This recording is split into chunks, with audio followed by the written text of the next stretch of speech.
year ago, I received a note from a Gold Star father.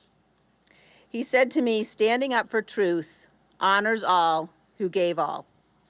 And I have thought of his words every single day since then. I've thought of them because they are a reminder of how we must all conduct ourselves. We must conduct ourselves in a way that is worthy of the men and women who wear the uniform of this nation, and in particular of those who have given the ultimate sacrifice. And at the heart of our democratic process are elections.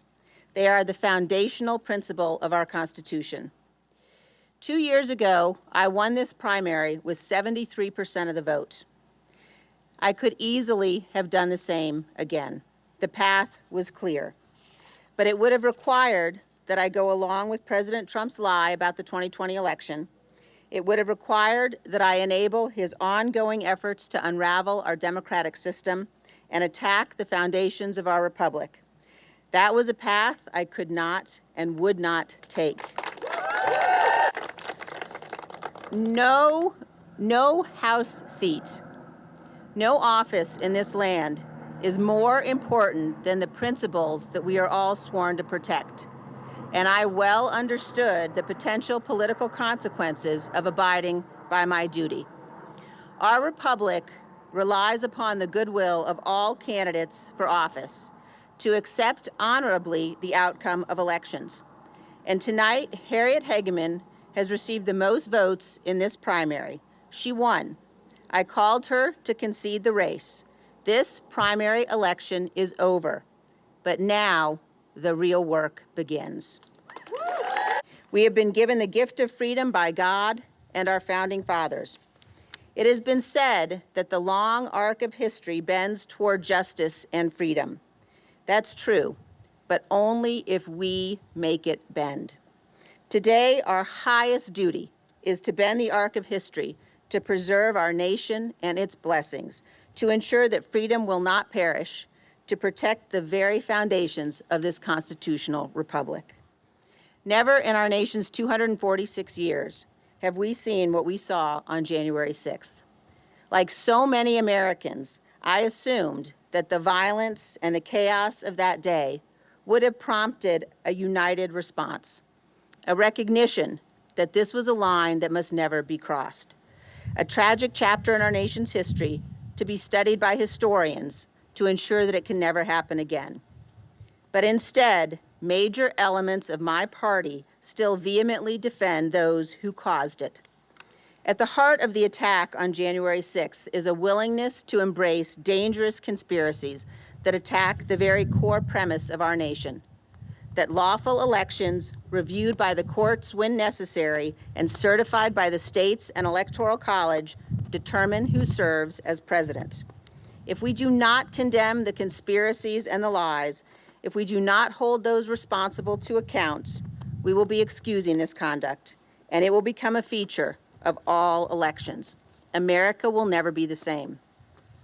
Today, as we meet here, there are Republican candidates for governor who deny the outcome of the 2020 election and who may refuse to certify future elections if they oppose the results. We have candidates for Secretary of State who may refuse to report the actual results of the popular vote in future elections. And we have candidates for Congress, including here in Wyoming, who refuse to acknowledge that Joe Biden won the 2020 election and suggest that states decertify their results.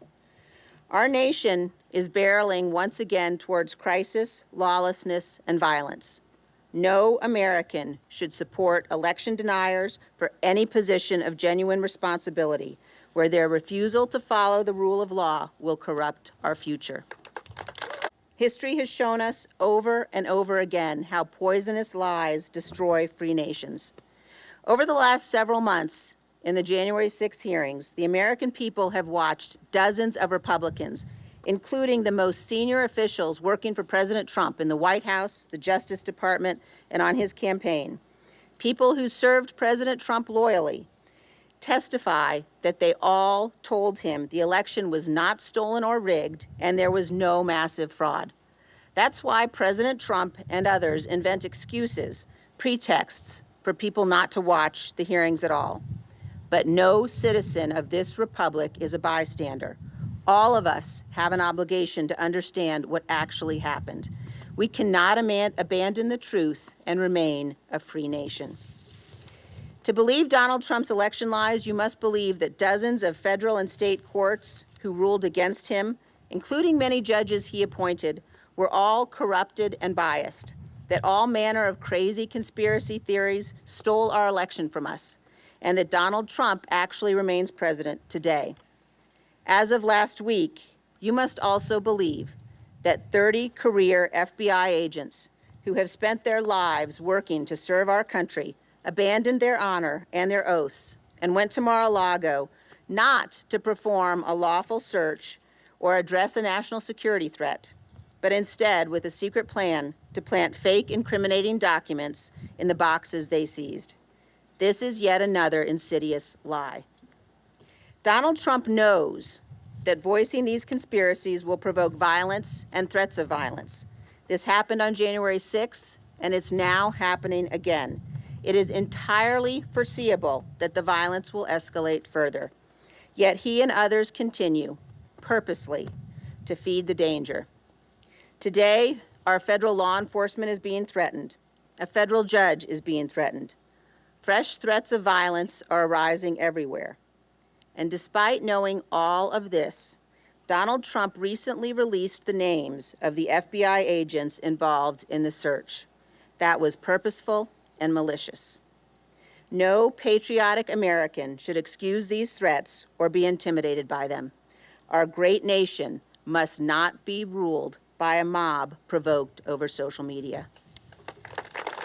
Ladies and gentlemen, freedom must not, cannot, and will not die here.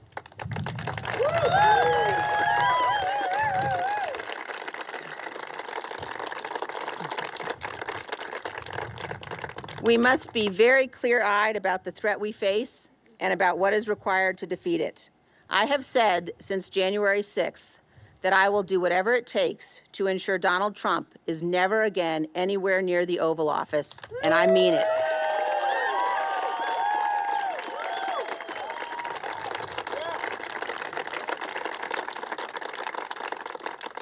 This is a fight for all of us together. I'm a conservative Republican. I believe deeply in the principles and the ideals on which my party was founded. I love its history, and I love what our party has stood for. But I love my country more.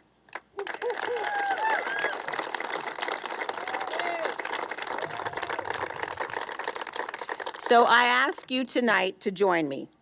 As we leave here, let us resolve that we will stand together, Republicans, Democrats, and Independents, against those who would destroy our republic. They are angry and they are determined, but they have not seen anything like the power of Americans united in defense of our Constitution and committed to the cause of freedom. There is no greater power on this earth, and with God's help, we will prevail. Thank you all. God bless you. God bless Wyoming. God bless the United States of America. Thank you, guys. Thank you. To support my work, please click the subscribe, the like button, and the notification bell so you wouldn't miss any of my new videos.